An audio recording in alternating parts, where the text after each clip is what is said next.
राजा थे एक, जीवन भर धर्म से भरा हुआ जीवन जिया। उनके गुरु उनको बहुत प्यार करते थे। एक दिन वो सुबह सुबह आए, बोले मैं बड़ी चिंता में हूं बेटा। क्या बात हो गई गुरुदेव? बोले मैंने आज देखा कि तुम्हारी मृत्यु होने में 24 ही घंटे शेष है। एक सांप आएगा और तुमको काटेगा। मैंने ध्यान में गहरे जाकर के देखा कि वो सांप कहां से आएगा। मैं बता सकता हूं कि वो सांप कहां पर रहता है। राजा बोले कि कहां रहता है? उनने स्थान बताया। बोले अब तुम्हें जो सही लगे वो करो, मैं तुम्हें यही बता सकता था, ये तुम्हें बता करके जा रहा हूं। बोले गुरुदेव एक चीज और बताइए। क्या बताइए? वो जो सांप मुझे काटने आ रहा है उसके साथ मेरा कर्मों का संबंध है कि यूं ही काटने आ रहा है? बोले नहीं, कर्मों का संबंध है। आज से 40 जन्म पहले तुमने उसको बहुत कष्ट दिया था, उसको मारा था। आज वो कर्म फलित हो रहा है। सति मूले तद विपाको जाति आयु भोगा। जब कर्म फलित हो जाता है तो भोग लेकर के आता है।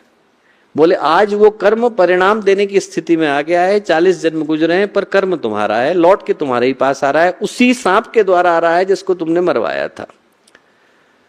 राजा बोले बस इतना ही जानना था। और कोई होता तो क्या करता? कोटर में आग लगवा देता, सांप को मरवा देता। पता तो चली गया था कि मृत्यु कहां से आ रही है। राजा ने किया उल्टा। राजा ने किया कि कर्म हमारा है, इसको सौभाग्य की तरह से वर्ण करेंगे, चेहरे पर मुस्कुराहट के साथ वर्ण करेंगे। जो सांप का बिल था, उसकी कोटर थी, वहां से लेकर अपने राजमहल तक, शयन कक्ष तक लाल कालीन बिछवा दी। हर जगह पर दूध रखवा दिए। जो जो सांप को पसंद है वो सारा सामान रखवा दिया। सांप अपने बिल से बाहर निकला, देखा दूध रखा है, दूध पिया, फिर दूध रखा है, दूध पिया। जो जो चाहता था वो सब मिला। राजा के शयन कक्ष में संस्कारों के वशीभूत होकर खिंचा चला गया। कर्म वहीं ले जाते हैं जहां जाना होता है। पहुंच गया। वहां जैसे ही पहुंचा, राजा ध्यान में बैठे थे। उनने कहा कि मैं तुम्हारी ही प्रतीक्षा कर रहा था, मेरे जीवन का अंतिम क्षण आ गया, तुम्हारे द्वारा मेरी मृत्यु होनी निर्धारित है, तुम्हारे प्रति मेरे मन में कोई वैर नहीं, मुझे काटो और अपने कर्तव्य का निर्वहन करो। वो सांप बोला, उनकी गोद में सिर रखा, मुस्कुराया और वापस लौटा। लौटते लौटते राजा से बोला, राजन तुम मेरे दोषी नहीं हो। जो मेरा दोषी था वो 40 जन्मों पहले मर चुका है। आज तो यहां पर बदला हुआ इंसान बैठा। जिस दिन हम कष्टों को मुस्कुरा करके सहना सीख जाते हैं, हम अपने आसपास के कष्टों को देखें, उन्हें मुस्कुरा करके सहन करें, उस दिन हमारे जीवन में तप के साथ तितिक्षा का उदय होता है। तितिक्षा का अर्थ है मुस्कुराते हुए कष्टों को सहन करना। आंधियां चल रही हैं, हमने चलाई नहीं, कर्मों ने चलाई है। हम सिर्फ अपने कदमों को थाम करके रख सकते हैं। वो हमारा कर्तव्य, वो हमारी जिम्मेवारी। पहला चरण गुरुदेव के हाथों में सौंप देना। दूसरा चरण मुस्कुराते हुए अपने जीवन के कष्टों को, परेशानियों को सहन करना। और ये जीवन में जितने प्रारब्ध, जितने संस्कार, जितनी कठिनाइयां आती हैं, उनको मुस्कुराते हुए सहन करना। हमारे ही तो कर्म है, हमारे पास लौट करके आ रहे हैं। फिर जब धुलता है तो क्या होता है? जब कपड़े को उबाला जाता है तो उसका मैल निकलता है। वो जो मैल का निकलना है, उसके लिए गुरुदेव ने बड़ा प्यारा शब्द इस्तेमाल किया है। क्या कहा है? पापों का प्रकटीकरण। हमारे पाप हैं वो उभर करके सामने आ रहे हैं। कुछ पाप ऐसे हैं जो सारी दुनिया को पता है, कुछ ऐसे हैं जो हम ही को पता है। जो हम ही को पता है वो हम जाकर के गुरुदेव से बोलते हैं, प्रखर प्रज्ञा पर, सर्व श्रद्धा पर माथा टिकाते हैं और उनसे कहते हैं, गुरुदेव जाने अनजाने गलती हो गई, आप मुझे मेरी गलती से मुक्त करिए। वो जो पापों का प्रकटीकरण है वो साधना का तीसरा हिस्सा है। एक सच्ची घटना आपको बताता हूं। न्यायाधीश थे, सुबह सुबह मॉर्निंग वॉक के लिए निकले। एक जज थे, मॉर्निंग वॉक के लिए जैसे ही निकले तो उनके सामने सामने घटना घटी। घटना ये घटी कि एक व्यक्ति को उन्होंने देखा कि वो चाकू मार करके और लहू लुहान और भाग रहा है। उनके सामने वो आदमी गिरा, जब तक उसको पकड़ते वो घायल को बचाने चले गए। घायल को बचाने गए, वो आदमी भाग गया। संयोग ऐसा हुआ कि अपराधी पकड़ा गया और वो मुकदमा उन्हीं की अदालत में आया। जब अदालत में आया तो उनने देखा कि ये तो वो व्यक्ति ही नहीं, अपराधी को तो मैंने अपनी आंखों से देखा है, ये तो कोई और है, ये कौन आ गया? पर जो साक्ष्य थे, सबूत थे, गवाह थे, सबके सब उसी के अगेंस्ट में बोल रहे थे। जो पुलिस रिपोर्ट बना करके लाई उसी के उसमें, पुलिस वाले से उन अकेले में बात करी, पुलिस बोला साहब क्या करें, सारे के सारे लोग इसी का नाम ले रहे हैं, जितने गवाह थे सब उसी का नाम ले रहे हैं। और उनमें से कोई उनको बुरा आदमी भी नहीं लगा, ऐसा भी नहीं लगा कि कोई जानबूझ करके इसको फंसाने की कोशिश कर रहा है। पर उनके मन में शंका थी, उनको लगा कि इन प्रमाणों के आधार पर मैं सजा सुना दूंगा तो बेगुनाह को सुना दूंगा। उनने उसको अकेले में बुलाया, बोले इसको हमारे चैम्बर में भेज दो। भेज दिया गया। उनने उससे कहा कि एक बात बता, तू अपराधी नहीं है, ये सिर्फ तू नहीं जानता, मैं भी जानता हूं, मेरे सामने की घटना है। बोले पर सारे साक्ष्य और सबूत तेरे ही विरोध में जा रहे हैं, एक बात बता, तेरे से जाने अनजाने कोई पाप तो नहीं घटा?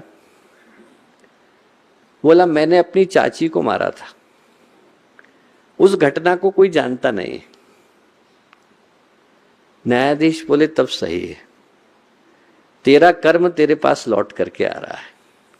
मुझे लगा कि मैं कहीं बेगुनाह को सजा न दे बैठूं, पर भगवान देने को तैयार है। हमारे पाप प्रकटीकरण का कोई न कोई मार्ग ढूंढ लेते हैं, एक जगह से व्यक्ति रोके तो दूसरी जगह से आ जाते हैं। गुरुदेव कहते हैं जिनको हम जानते हैं, जिनको नहीं जानते, सिर्फ 100 मीटर की यात्रा करनी है, सजल श्रद्धा पर, प्रखर प्रज्ञा पर। इधर चले गए तो अखंड दीपक पर, ऊपर चले गए तो गुरुदेव के कक्ष में, और ज्यादा दूर न जाना हो तो अपने अंतर मन में गुरुदेव के सामने बैठकर निष्पक्षता के साथ, ईमानदारी के साथ अपने सारे बुरे कर्मों को उनके सामने खोल करके रख दें। जो परिशोधन की प्रक्रिया है वो कहती है पहले चरण में अपने आप को सौंप दें। सौंप दिया, उबलने के लिए तैयार हो जाएं, मुस्कुराते हुए सहन करें। हमारे जो पाप हैं वो उभर करके आएंगे, उन्हें गुरुदेव के सामने रख दें। और जो अंतिम प्रक्रिया है वो क्या? कपड़ा नया हो गया, धुल करके साफ हो गया, मैल चला गया। अब जब मैल चला गया, कपड़ा नया हो गया, साफ सुथरे कुर्ते को, धोती को पहन करके हम जा रहे हैं, तो आदमी नाली में थोड़ी कूदता है। हम भगवान से कहते हैं कि अब नए हो गए हैं, अब दोबारा हमारे जीवन में गंदगी नहीं लगाएंगे। जो चौथा चरण है वो ईश्वर से ये प्रार्थना करने का है, गुरु से ये प्रार्थना करने का है कि दोबारा हमसे वो गलती ना हो जाए जो एक बार कर बैठे। जो असली परिशोधन की प्रक्रिया है वो ये चलती है, और सिर्फ एक कर्म के चक्र से नहीं, अनेकों चक्रों से व्यक्ति को मुक्त करती है। जिसके जीवन में अहर्निश चल रही है उसके जीवन में परिशोधन अहर्निश हो रहा है। और जितनी गुरुदेव ने वैज्ञानिक तरीके से परिशोधन की प्रक्रिया बताई है उतनी दुनिया में किसी ने बताई ही नहीं। सिर्फ प्रायश्चित की कहानी नहीं है, सिर्फ कन्फेशन तक वो सीमित नहीं है, बल्कि ये प्रार्थना भी उसके साथ जुड़ी है कि जिन कारणों से मेरे कर्म आए उनको धोने का प्रयास भी मैं स्वयं ही कर रहा हूं, दोबारा गंदा नहीं होगा इसका प्रयास भी स्वयं कर रहा हूं। गुरुदेव कहा करते थे, लोगों ने अध्यात्म का अर्थ गलत निकाल लिया। अध्यात्म का अर्थ क्या बना लिया? बाजीगरी। गुरुदेव बोलते थे कि क्या होता है इसमें? इसमें लोग देवताओं को कबूतर और देवियों को मछली समझ के बैठ गए। कबूतर को कैसे पकड़ता है बहेलिया? चावल फेंका, अब देखो कबूतर पकड़ में आएगा, एक नहीं पकड़ में आएगा तो दूसरा आएगा। गुरुदेव बोलते थे लोग ऐसे ही करते हैं, चावल लेकर के गए और भगवान के आगे डाल दिया, हनुमान जी पकड़ में आएंगे, नहीं पकड़ में आएंगे तो गणेश जी आ जाएंगे। भगवान कोई कबूतर थोड़े हैं, भगवान कोई मछली थोड़े हैं कि आटे को पकड़ने के लिए आ जाएंगे। भगवान सद्गुणों के समुच्चय का नाम है। हमारी जो साधना की प्रक्रिया है वो चमत्कार की नहीं, परिष्कार की प्रक्रिया है। गुरुदेव ने जो अध्यात्म बताया है, इस अध्यात्म में चमत्कार की कोई गुंजाइश ही नहीं, इसमें सिर्फ परिष्कार की गुंजाइश। ऐसा नहीं है कि पर्ची लिखी चमत्कार हो जाएगा ना, यहां पर व्यक्ति को अपने कंधे, व्यक्ति को अपना पैर इतना मजबूत करना पड़ेगा कि आप उसके ऊपर अपने व्यक्तित्व को अच्छे से टिका सके। जिसका टिक गया उसके जीवन में अध्यात्म आ जाता है। जिसके अंदर वो साहस आ गया, संग्राम आ गया, उसके जीवन में चमत्कार हो जाता है। तो हम लोग इस युग के भगवान के द्वार पर आकर के खड़े हुए, यहां से वो लेकर के जाए जिससे जीवन में सौभाग्य की घड़ियां सदा के लिए शुरू होती। कहानी हमको गुरुदेव सुनाते थे कि एक राजा थे, जंगल में गए शिकार करने के लिए, करते करते भटक गए, अंदर जंगल में गहरे चले गए, भूखे प्यासे भटकते रहे 3 दिन तक। 3 दिन के बाद क्या हुआ कि एक उनको किसान दिखाई पड़ा। किसान उनको अपनी झोपड़ी में ले गया, खाना खिलाया, पानी पिलाया, शुश्रूषा करी, उनकी सेवा करी।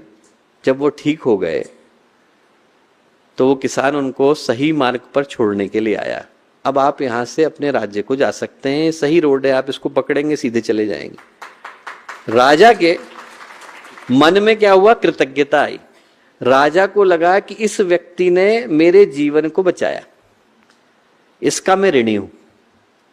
तो राजा ने उस किसान से कहा कि देख, मैं हमेशा के लिए तेरा ऋणी रहने वाला हूं, तू एक काम कर, आराम से सोच, आज मत मांग, जब तेरा मन करे तब मांगना। जब भी तुझे लगे कि ये वो चीज है जो मैं मांगना चाहता हूं, मांगना, और यदि वो चीज मेरे पास होगी तो मैं तुझे दूंगा। ठीक। 3 साल गुजर गए। 3 साल के बाद क्या हुआ कि एक दिन उसकी समझ में आया कि मुझे मांगना क्या है। गया वो राजा के पास जाकर के जैसे ही खड़ा हुआ तो राजा भरे दरबार में पहचान गए कि ये वो किसान है जिसने मेरी रक्षा करी थी। उनने किसान से कहा, क्यों भाई पहचान गए?